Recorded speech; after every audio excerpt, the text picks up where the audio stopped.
Bonjour à tous, alors aujourd'hui je vous propose donc le bac spécialité maths de 2021, c'est le sujet numéro 2. Et là on s'intéresse à l'exercice 4. Il y avait au choix 2 exercices, ça c'est celui dans lequel on pouvait trouver de la fonction exponentielle et de la dérivation, étude en fait de deux courbes l'une par rapport à l'autre, avec une position par rapport à une droite. Donc question 1, la position relative entre deux courbes, voilà. Question 2, donc écart entre les deux courbes, entre moins 1 et 1. On regardera ça sur GeoGebra avec un petit curseur.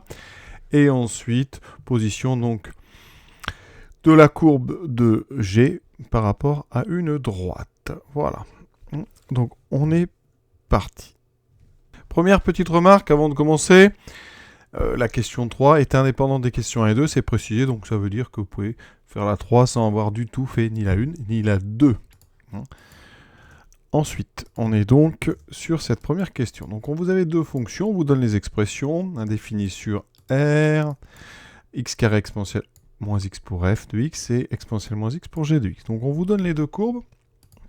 Donc, g, c'est celle-ci que je suis en train de surligner. Voilà, ça c'est exponentielle moins x, on la reconnaît d'ailleurs. Et puis l'autre, c'est donc CF ici, donc x carré exponentielle moins x. Objectif déjà, donc trouver les coordonnées des points d'intersection de ces deux courbes. Alors sur le dessin, on en repère deux, un ici et un ici. Donc on doit trouver, je pense, deux points d'intersection. Comment fait-on? Alors les points d'intersection entre deux courbes, c'est l'endroit où pour une même valeur de x, ici par moins 1, vous aurez la même image. Donc en fait, on doit résoudre, je pense que vous le savez, on résout. Donc f de x égale g de x. Voilà. Donc ça équivaut ici à résoudre donc x carré exponentielle moins x égale à exponentielle moins x. Alors plusieurs façons de résoudre cette chose-là. En général, on met tout à gauche, puis on essaie un petit peu de voir ce qu'on peut faire ici. Si on met tout à gauche, on peut factoriser par exponentielle moins x. D'accord, ce qui fait x carré moins 1. On a un produit nul ici, donc équation de produit nul. Ça veut dire que exponentielle moins x est égal à 0 ou x carré moins 1 égale 0, donc x carré égale 1. Alors, je rappelle, et là ça va être important, quel que soit x réel, exponentielle donc d'un x, c'est strictement positif. Donc ici, exponentielle moins x est strictement positif. C'est donc non nul. Donc exponentielle moins x ne peut pas faire 0. Il vous reste x carré égale 1. Donc x égale 1 ou x égale moins 1. Donc on a deux points d'intersection. Alors, on vous demande les coordonnées. Donc là, on a l'abscisse. Il va falloir trouver l'ordonnée. Donc, le premier. Alors, on va donc deux points d'abscisse 1 et moins 1. Alors, sur le dessin, on les avait remarqués. On a celui-là et on a celui-ci. Alors, pour x égale 1, donc f de 1, on peut prendre f de 1 ou g de 1, ça revient au même, ça fait 1 exponentielle moins 1, donc ça fait exponentielle moins 1. Alors, exponentielle moins 1, c'est autrement 1 sur e, d'accord? Donc, premier point d'intersection, coordonnée, donc 1 sur e. C'est celui qui est à droite ici. Pour x égale moins 1, l'image de moins 1, c'est donc moins 1 au carré, donc ça fait 1. Exponentielle moins 1, donc exponentielle 1, ça fait e. Donc moins 1 et e.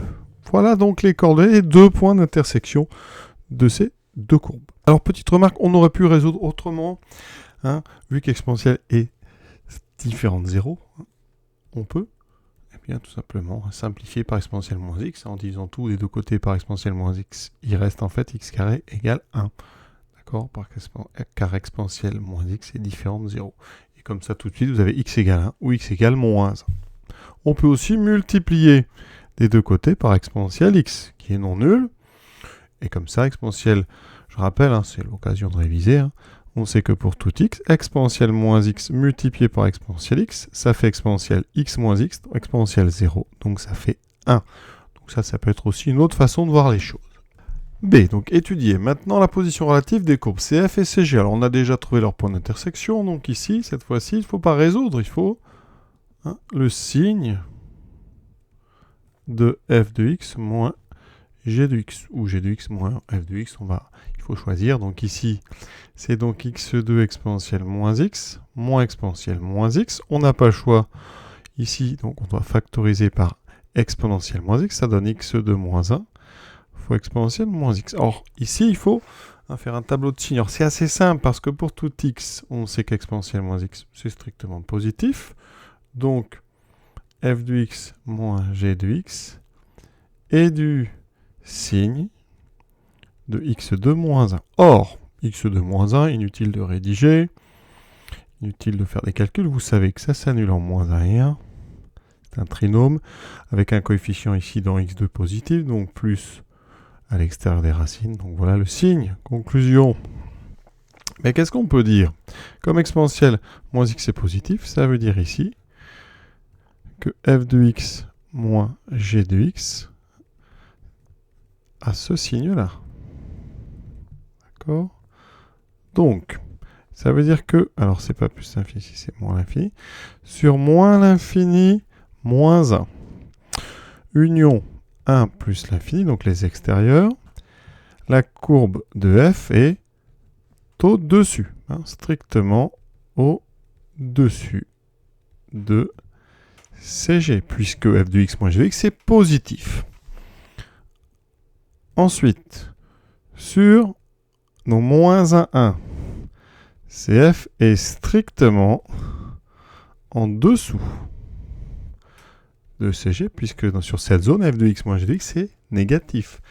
Et ensuite, CF et CG se coupent au point donc de coordonnées. Et on répète ce qu'on a fait dans la question précédente. 1 sur E, moins 1 E. Et donc voilà ce qu'on appelle position relative. Laquelle est au-dessus, laquelle est en dessous. Quand est-ce qu'elle se coupe? On a répondu aux 3. Donc on peut continuer. Et profitez-en quand même pour vérifier un petit peu, puisque vous fournit les courbes. Vous voyez bien ici, donc entre moins 1 et 1, on est là. Eh bien on a bien ici celle du dessus, celle qui est au-dessus. Ben, c'est effectivement CG ici. CG est au-dessus de CF. Donc CF est en dessous de CG. Et sur les extérieurs, vous voyez qu'ici, CF est là. Donc pour un même X, CG est au-dessous. Donc CF est bien au-dessus de CG. Et c'est pareil ici. Vous voyez la courbe de F, c'est celle-ci. Et donc CF est bien au-dessus de CG. Deuxième question. Pour tout nombre réel de moins 1, 1, on considère les points M, donc de coordonnées x, f de x, donc c'est un point de la courbe de f, ça, d'accord. Vous voyez, M est bien sur la courbe de f, et son abscisse est entre moins 1 et 1. N, c'est pareil, mais sur la courbe de G, et on note la distance Mn dx, d'accord. Alors ici, quelque chose d'important, c'est que CF est au-dessus, donc si vous voulez faire la distance entre M et N, il faut prendre la valeur de G moins la valeur de F. Donc c'est tout simplement D de X, c'est G de X moins F de X. C'est la distance verticale entre les deux points, ce qui donne effectivement très vite exponentielle moins X moins X2 exponentielle moins X. Donc on l'admet, mais on aurait très bien pu vous demander de le trouver. Voilà. Ensuite, cette fonction, c'est une somme de deux fonctions, on va dire, de référence, parce qu'exponentielle moins X, on sait que c'est dérivable sur R. x2 aussi, exponentielle moins x, ça c'est un produit, donc dérivable sur R, il n'y a aucun souci. Donc on peut dériver cette fonction sur R, donc sur moins 1, 1. D'accord? Et on va maintenant attaquer ça. Première question, donc petit a, montrer que des primes, c'est s'écrit comme ça. Donc ici, je rappelle que pour tout x, donc appartenant à moins 1, 1, on va dériver que sur moins 1. D de x, c'est donc exponentielle moins x2 exponentielle moins x. Alors, ici on a un produit, donc il va falloir faire attention, c'est pas si simple que ça. Donc c'est, alors le produit, on va mettre carrément ici moins x2 multiplié par exponentielle moins x. Comme ça, ici je vais écrire exponentielle moins x plus u de x fois v de x. Comme ça, le moins va être dans le calcul, avec un u qui est donc moins x2, enfin u de x égale moins x2, v de x c'est exponentielle moins x, ici u', il va nous falloir u' et v', pourquoi? Parce que je vais utiliser, vous le savez, la dérivée d'un produit, donc c'est uv c'est u'V plus uV'. D'accord? Donc j'ai besoin de U' et V'. Les deux sont dérivables. Exponentielle moins x, de toute façon, il me le faut, ça dérivé pour le début, là, pour le premier terme. Alors, pour dériver exponentielle moins x, je pense que vous savez faire, mais on a besoin de la dérivée d'un exponentiel, d'une composée. Donc exponentielle u, c'est u'E de u. Ici, votre u à x associe moins x. Donc quand vous dérivez exponentielle moins x, ça fait un moins, c'est-à-dire la dérivée de moins x, un moins 1, exponentielle moins x. C'est très très important, c'est même à connaître par cœur, hein, je vous le conseille. Moins 2x. On va donc utiliser notre petite formule. u'V plus uV'. On y va. D'. Donc, exponentielle moins x, je vous ai dit, c'est moins exponentielle moins x. Plus u'V. Moins 2x exponentielle moins x. Plus moins x2 moins exponentielle moins x. Alors, il y a beaucoup de parenthèses, on va d'abord s'en débarrasser. Moins exponentielle moins x, moins 2x exponentielle moins x, moins fois moins, plus x2 exponentielle moins x. Et effectivement, si je factorise par exponentielle moins x, j'ai ce x2 qui est là, j'ai le moins 2x, et j'ai ici un moins, donc c'est-à-dire un moins 1, et c'est ce qu'il fallait démontrer. Alors, il y avait une autre version. Moi, j'ai rentré, vous voyez, ce moins ici, j'aurais pu éviter, hein, ne pas transformer du tout, hein, laisser le moins devant et considérer ici ce moins. Donc j'aurais dérivé u fois v, hein, pareil, donc j'aurais pas eu le moins dedans. Par contre, quand j'aurais eu besoin de d', j'ai exponentielle moins x, donc moins exponentielle moins x, le moins qui était là, et dans les parenthèses, la dérivée de uv, donc 2x exponentielle moins x, moins x2 exponentielle moins x. En enlevant les parenthèses, bien sûr, on obtient moins fois moins plus, exactement la même chose. Donc c'est à vous de choisir un petit peu votre façon de procéder. Ensuite, en déduire les variations de f sur l'intervalle moins 1, il me faut donc le signe de d'. Alors je rappelle que pour tout x, on l'a déjà dit, exponentielle moins x est strictement positif. Donc d' est du signe de x2 moins 2x moins 1. Alors ça, c'est un trinôme, hein, avec a égale 1. B égale moins 2, C égale moins 1. D'accord, donc on calcule delta, B carré moins 4AC, donc B carré moins 2 AC. 4 moins 4, 4 plus 4, 8. C'est strictement positif, donc 2 racines. La première x1 moins B, donc moins 2, 2, moins racine de 8 sur 2A. Alors racine de 8, c'est racine de 2 fois 4 ou 4 fois 2. Donc je peux sortir un 2 de cette racine. Ça fait 2 racines de 2. Et on simplifie tout par 2. Donc en factorisant en haut par 2, ça fait ceci. Et en simplifiant, il me reste 1 moins racine de 2. Et donc ma deuxième racine, x2, ça sera 1 plus racine de 2. Alors, vous pouvez quand même vérifier rapidement. Dans un trinôme ici, quand vous avez un 1 devant le x2, eh bien, le moins 1 ici, c'est le produit de vos deux racines. Et effectivement, 1 moins racine de 2 fois 1 plus racine de 2, c'est une entière remarquable. Ça fait 1 moins racine de 2 au carré, ça fait 1 moins 2, et ça fait bien moins 1. Deuxième chose, devant le x, vous avez l'opposé de la somme des deux racines. La somme des deux racines, vous voyez, ça fait 2, et j'ai bien moins 2. Donc, on a fait du bon travail. Alors, on va faire le signe, donc, de x2 moins 2x plus 1 sur r. Donc 1 moins racine de 2, 1 plus racine de 2, 0, 0. Le coefficient ici en x2 est positif, donc plus, moins, plus. Mais attention, 1 moins racine de 2, ça fait 1 moins 1,4, donc c'est à peu près moins 0,4. Mais 1 plus racine de 2, ça fait 2,4, donc c'est strictement plus grand que 1. On n'est plus dans l'intervalle moins 1, 1. Donc le signe sur moins 1 de d', il y a donc à mettre 1 moins racine de 2. Donc ici, on est dans la zone de gauche, donc plus. Et ici, on est sur la zone ici entre les deux, donc moins. Voilà, conclusion. Les variations de d de x en fonction de x, donc variation de d, c'est donc croissant et décroissant. D'accord? Alors si on veut vraiment être complet. On va calculer l'image de moins 1, l'image de 1. Alors, il se trouve en moins 1 et 1. C'est là où f de x était égal à g de x. Donc forcément, quand vous calculez la distance, à cet endroit-là, c'est même pas la peine de le faire ici, ça vaut 0 et ça vaut 0. Hein, donc la seule valeur à calculer, c'est l'image de 1 moins racine de 2. Alors, ça donnera quoi? Donc d de 1 moins racine de 2.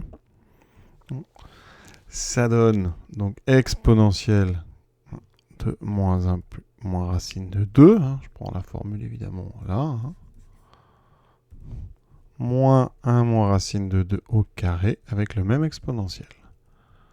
Voilà, alors cette exponentielle, si j'enlève les parenthèses, ça fait exponentielle de racine de 2 moins 1. Je factorise, ça me fait 1 moins racine de 2 au carré. Alors ça fait combien? 1. Et ça donne quoi? Donc exponentielle racine de 2 moins 1. On va développer. Donc 1 au carré, ça fait donc moins 1. Moins, alors le double produit, ça fera moins 2 racine de 2. Avec le moins, ça fera plus 2 racine de 2. Le carré de racine de 2, ça fait 2. Avec le moins, ça fait moins 2. Donc il me reste exponentielle racine de 2 moins 1. Fois donc 2 racines de 2 moins 2. Et ça vaut à peu près 1,25. Donc ça, c'est le maximum de D sur moins 1. Donc ici, je vais mettre la valeur approchée. 1,25. On regarde ça sur GeoGebra maintenant. Alors regardez, j'ai ici donc en noir la courbe de G, en violet la courbe de F. La droite rose, on s'en servira tout à l'heure. Hein, pour l'instant, ça ne m'intéresse pas. Et j'ai créé un curseur ici. Et ce curseur, hein, vous allez voir, on a un point, des points M et N qui se déplacent. Hein. Voilà. Et donc, ici à droite, en vert, ici, j'ai la distance Mn. Donc, vous voyez, 1,25 ici, bah, quand on a à peu près moins 0,4, on est au niveau du maximum. Vous voyez, après, ça va rediminuer hein, jusqu'à 0. Et il y a bien la distance qui diminue. Elle augmente. Et à partir de 0,4, vous voyez, elle rediminue. Voilà. Et donc, je pense qu'on a bien travaillé. Question C. Déterminer l'abscisse commune x0 des points M0 et N0 permettant d'obtenir une distance dx0 maximale. Ben, d'après ce qu'on vient de faire. Hein, d'après donc le tableau. Donc d'après la question B. Hein, le max donc de D de x est atteint pour donc x0 égale à 1 moins racine de 2. D'accord? Ensuite, il vaut, ce maximum, ben, j'ai déjà calculé, hein, exponentielle de racine de 2 moins 1 fois 2 racine de 2 moins 2. Donc à peu près égal à 1, alors il me faut la valeur parce que j'ai mis 1,25. Est-ce que c'est 1,2 ou 1,3? Regardons ça. Oui, ça finit par 1,253 et quelques. Donc si on arrondit, on va arrondir à 1, ici. Donc 25, un peu plus. Donc ça sera 1,3. Hein, parce qu'on est à ici 53. Donc on va arrondir à ici donc au-dessus. Hein, donc à 1,3. On est plus près de 1,3 que de 1,2. Et voilà donc ici cette valeur approchée de la distance. Donc M0, N0. Voilà, question 2, fini. Cette troisième question. Donc on considère la droite delta d'équation y égale x plus 2. Vous voyez, j'ai tracé ici sur GeoGebra, elle est comme ceci. Hein.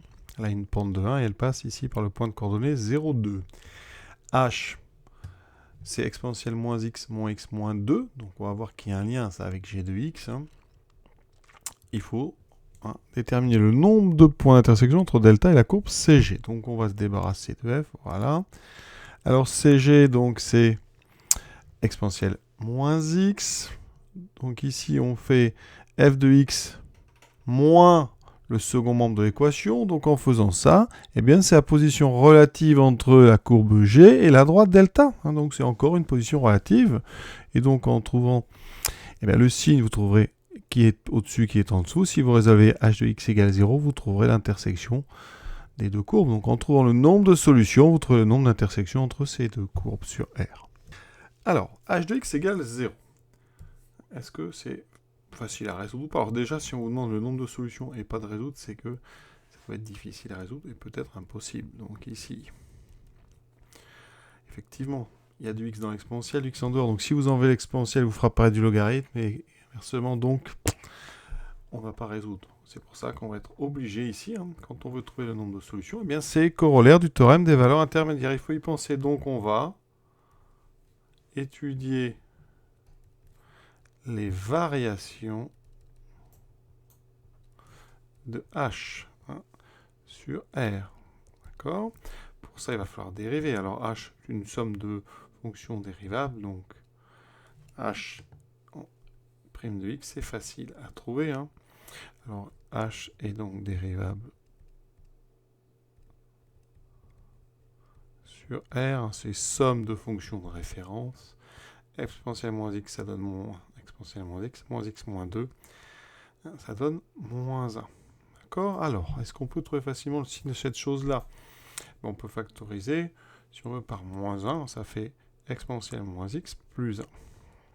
Alors c'est intéressant parce que je vous ai déjà dit tout à l'heure que pour tout x, exponentielle moins x est strictement positif. Donc exponentielle moins x plus 1 est aussi strictement positif. Ça veut dire que comme on a un moins, donc pour tout x, h' de x est strictement négatif.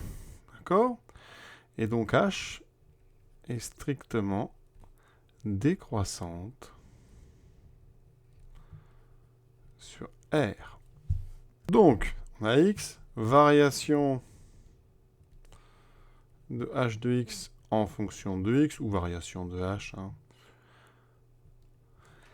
C'est donc strictement décroissante. Voilà. Et nous, on cherche, effectivement, est-ce que ça peut faire 0? Donc, il y a plusieurs possibilités pour faire ça. Soit calculer des valeurs. On peut regarder, par exemple, h0. h0, c'est facile à calculer. Ça fait exponentielle 0, moins 2. Ça fait 1 moins 2, ça fait moins 1. C'est négatif. Donc ici, en 0, on a moins 1. Alors, je vais peut-être le mettre plutôt ici. En 0, ici, ça vaut moins 1. Bon, c'est intéressant ça, parce que c'est négatif. Donc si ça doit s'annuler, c'est avant 0. Donc on peut tester. En 1, exponentielle moins 1. On va donc tester, par exemple, en moins 1. On voit bien intuitivement que c'est vers moins 0 quelque chose. Ici, moins 0,4. Voilà. H de moins 1. C'est donc, ici, alors exponentielle de 1, donc exponentielle 1, moins moins 1, donc plus 1 moins 2, c'est-à-dire E moins 1. Et E moins 1, eh bien, E c'est 2,718, etc. C'est donc strictement positif.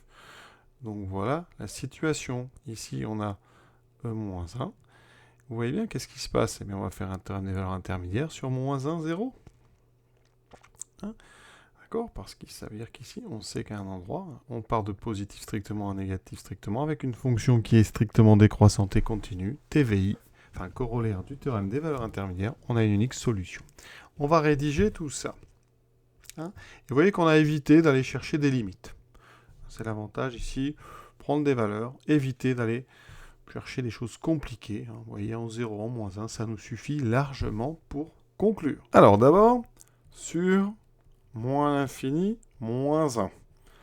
On sait que, donc ici, h est strictement décroissante. Hein, et h de moins 1 est strictement positive. Donc, ça veut dire que, vous savez, comme h est décroissante pour tout x, donc plus petit ou égal à moins 1, ça veut dire que h de x est, comme ça décroît, est plus grand que h de moins 1, c'est-à-dire strictement positif. Donc, h de x est différent de 0 sur cet intervalle, pas de solution. Ensuite, sur l'intervalle moins 1, sur l'intervalle par moins 1, 0, qu'est-ce qui se passe? Eh bien, on sait que h est continu,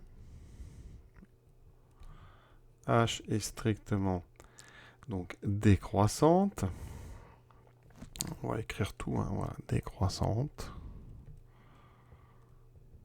Important, h de moins 1 est strictement positif, h de 0 est strictement négatif. Donc ici, corollaire ou conséquence, hein, du théorème des valeurs intermédiaires, l'équation h de x égale 0 admet une unique solution